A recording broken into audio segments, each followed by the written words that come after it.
बहुत समय पहले हिमालय की घाटियों में बसा एक गांव था, जहां लोग सूरज ढलने के बाद घरों से बाहर निकलने से डरते थे।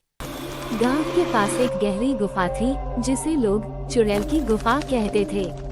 कहा जाता था कि जो भी उस गुफा में गया, वह कभी लौटकर नहीं आया। गुफा का रहस्य। रवि नाम का एक साहसी युवक गांव में नया आया था। उसने गांव वालों से इस गुफा के बारे में सुना, लेकिन उसे इन बातों पर विश्वास नहीं हुआ। उसने ठान लिया कि वह इस गुफा के रहस्य को जानेगा। एक अंधेरी रात, जब पूरा गांव सो रहा था, रवि एक मशाल लेकर गुफा की ओर चल पड़ा। जैसे ही वह गुफा के पास पहुंचा, ठंडी हवा बहने लगी और अजीब सी फुसफुसाहट सुनाई देने लगी। गुफा के अंदर अंधेरा था, लेकिन रवि हिम्मत करके आगे बढ़ता गया।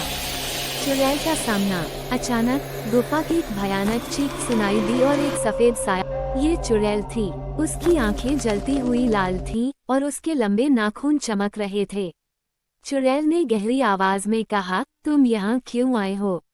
रवि ने कांपते हुए जवाब दिया, मैं जानना चाहता हूँ कि इस गुफा का रहस्य क्या है।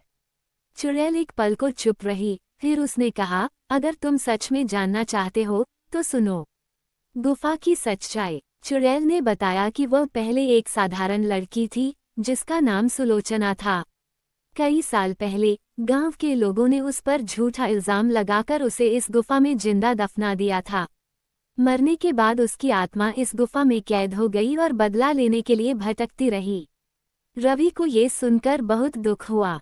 उसने गांव लौटकर यह सच्चाई सबको बताई। गांव के बुजुर्गों ने मिलकर एक पूजा करवाई और सुलोचना की आत्मा को मुक्त किया।